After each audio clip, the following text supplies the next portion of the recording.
ભરૂચમાં એટીએમ મશીનની કનેક્ટિવિટીમાં સમસ્યા સર્જીને બે ગઠિયાઓએ ઠગાઈ કરી હોવાનો ચોંકાવનારો કિસ્સો સામે આવ્યો છે।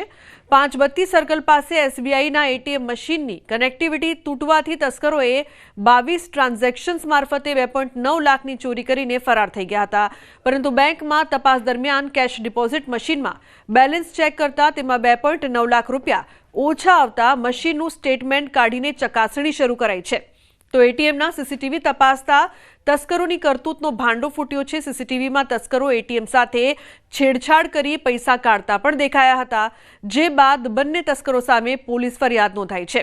पोलीस फरियादना आधारे आरोपीओनी शोधखोळ पण शरू करवामां आवी छे। द्वारकाना कल्याणपुરના ગાગા ગામે આવેલ સરકારી જમીન પરનું દબાણ દૂર કરાયું છે। સરકારી ખરાબાની જગ્યા પર થયેલ ધાર્મિક સ્થળ પાસેનું દબાણ દૂર કરાયું છે। તો ધાર્મિક સ્થળ પાસે બનેલા કમ્પાઉન્ડ હોલ, જમણવાર હોલ તથા 7 ઓરડા સહિત અંદાજિત 13,476 ચોરસ મીટર જમીન પરનું દબાણ દૂર કરાયું છે। અંદાજિત 42 લાખની કિંમતની સરકારી જમીન પરના ધાર્મિક દબાણો તંત્ર દ્વારા દૂર કરાયા છે। चुस्त पोलीस बंदोबस्त साथे दबाण दूर करवानी कार्यवाही करवामां आवी छे। बोटाद शहरना मुख्य प्रवेश द्वार बरवाड़ा साळंगपुर रोड पर आवेल रेलवे अंडरब्रिज में कायमी पाणी भरावानो प्रश्न रहे छे।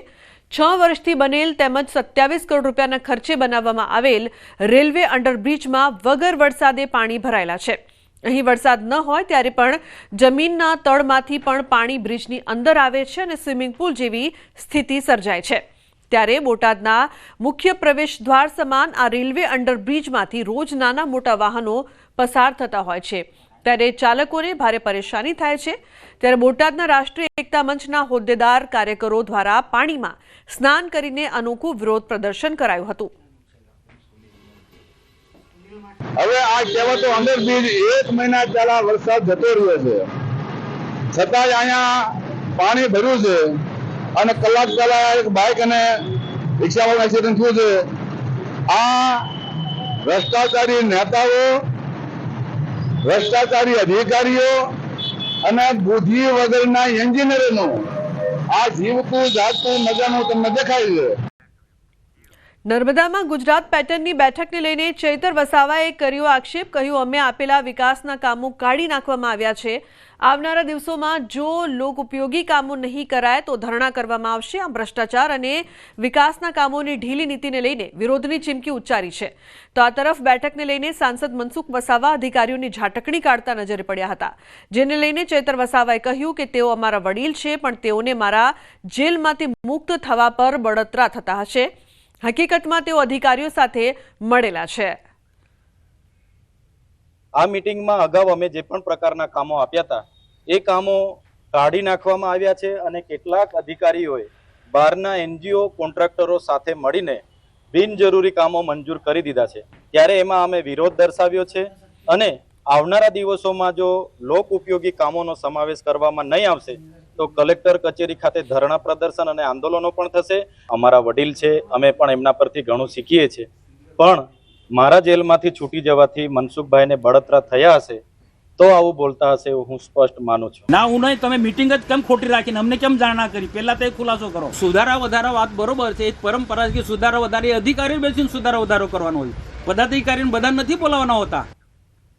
સુરતના ઉધનાથી ઓરિસ્સાના બ્રહ્મપુર સુધી દોડશે અમૃત ભારત ટ્રેન। દરરોજ સવારે 7:10 કલાકે ઉધના સ્ટેશનથી બ્રહ્મપુર માટે ઉપડશે ટ્રેન। ઓરિસ્સા સુધી સીધી ટ્રેન ન હોવાથી હાલાકી પડતી હતી, જેનો હવે અંત આવ્યો છે। પીએમ મોદીએ અમૃત ભારત ટ્રેનને વર્ચ્યુઅલી લીલી ઝંડી બતાવી છે।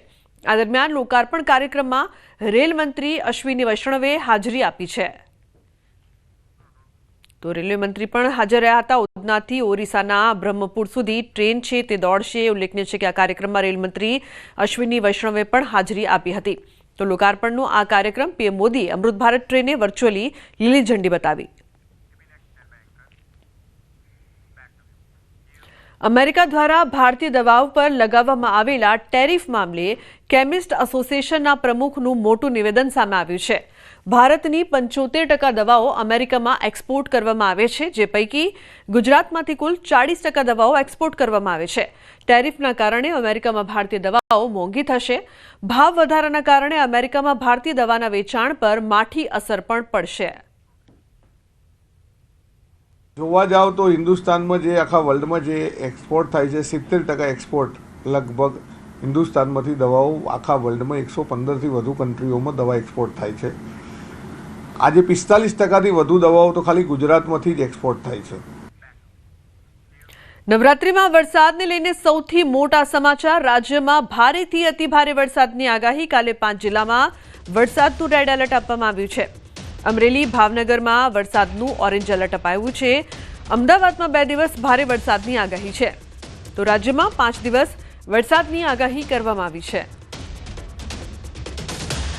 आने वाले 7 दिनों के लिए जो गुजरात की स्टेट की फोरकास्ट है उसमें लाइट टू मॉडरेट रेन का पूर्वानुमान है. और वार्निंग की बात करेंगे तो आज के लिए जहां पर हैवी रेनफॉल की वार्निंग है वो डिस्ट्रिक्ट है नवसारी, वलसाड़, दमन दादरा नगर हवेली, तापी डांग और नर्मदा छोटा उदयपुर डिस्ट्रिक्ट शामिल है. और इसके अलावा गुजरात स्टेट के सारे डिस्ट्रिक्ट कवर हैं जिसमें थंडरस्टॉर्म की वार्निंग है. અરવલ્લીના ધનસુરાના વડગામમાં ત્રાટક્યા છે તસ્કરો. ફાર્મ હાઉસમાં લૂંટને અંજામ આપ્યો. 6 લૂંટારુઓ 2 લોકોને બંધક બનાવીને લૂંટ આચરી 3 લાખની લૂંટને અંજામ આપીને ફરાર થયા છે.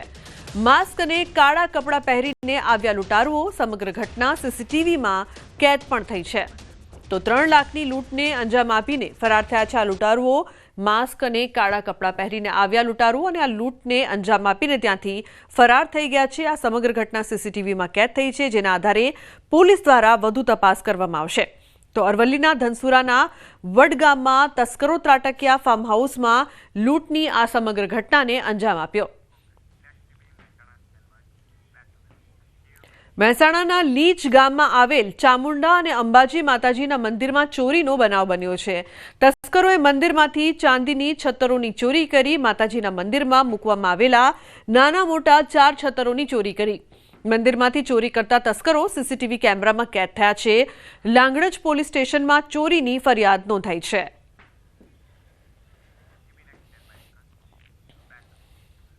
છોટાઉદેપુરમાં ફરી પ્રસૂતાને જોડીમાં લઈ જવાઈ. ક્વાંટના આંબા ડુંગર માનકુલા ફળિયાના આ દ્રશ્યો છે. 5 કિલોમીટર સુધી પ્રસૂતાને જોડીમાં લઈ જવાઈ. ગામમાં કાચા રસ્તાના અભાવે પારાવાર મુશ્કેલી થઈ રહી છે. પાકા રસ્તા બનાવવા સ્થાનિકોની માંગ છે.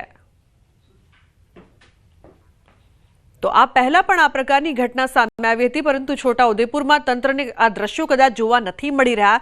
છોટાઉદેપુરમાં પાકા રસ્તાની જે સમસ્યા છે તેનો નિકાલ લાવવામાં તંત્ર સતત નિષ્ફળ જોવા મળી રહ્યો છે. ક્વાંટના આંબા ડુંગર માનકુલા ફળિયાના આ દ્રશ્યો છે કે જ્યાં 5 કિલોમીટર સુધી પ્રસૂતાને જોડીમાં લઈ જવાય. આ પહેલા પણ અનેક ઘટના સામે આવી હતી, જે ગુજરાતના છોટાઉદેપુરના વિકાસને લઈને અનેક સવાલો ઊભા કરી રહી છે. બનાસકાંઠાના સરહદી વિસ્તારના ગામડામાં આજે પણ વરસાદી પાણી ભરાયેલા છે. ઉચપા ગામે નનામી પાણીમાંથી કાઢવાનો વારો આવ્યો છે. ઘૂંટણસમા પાણીમાંથી ગામના વૃદ્ધની અંતિમ યાત્રા કાઢવામાં આવી. સ્મશાન ભૂમિ સુધી જવા માટે લોકો મજબૂર બન્યા છે. વાવ સુઈ ગામના અનેક ગામડાઓમાં 15 દિવસ બાદ પણ જળબંબાકારની સ્થિતિ છે. તંત્ર અને આગેવાનો અનેક દાવા છતાં ઘૂંટણસમા પાણી યથાવત છે. વલસાડમાં એપીએમસીમાં 2 વેપારીઓ વચ્ચે બબાલની ઘટના બની છે. એક વેપારીએ બીજા વેપારી પર હુમલો કર્યો. ટેમ્પો પાર્કિંગ કરવા બાબતે થઈ માથાકૂટ. ઉગ્ર બોલાચાલી બાદ વેપારીને માર મરાયો. ઇજાગ્રસ્તને સારવાર માટે હોસ્પિટલમાં ખસેડાયો છે. તો વેપારીએ આરોપી સામે નોંધાવી છે ફરિયાદ. તે અરુણભાઈએ સીધી મને મારવાનું ચાલુ કર્યું. માર્યો મને, પછી દુકાનમાં પાછો ગયા પોતે, અને દુકાનમાં લાકડો લઈને મને મારવા આવ્યો. અને મારી પાછળ દોડ્યા, પણ હું સ્કૂટર લઈને હું નીકળી ગયો. પણ બધું સીસીટીવીમાં આવી ગયું છે. અને આવી રીતે ખુલ્લેઆમ દાદાગીરી આ લોકોની જ્યારે જોઈ ત્યારે મને ધમકી અવારનવાર મળતી હતી. આગળ પણ એ લોકોએ અમારે એપીએમસીની ઓફિસમાં મને ધમકી આપેલી હતી. એ છે ભરૂચના માંડવા ટોલ પ્લાઝાના ટોલ કર્મીઓ દ્વારા ટ્રેલર ચાલકને મારવામાં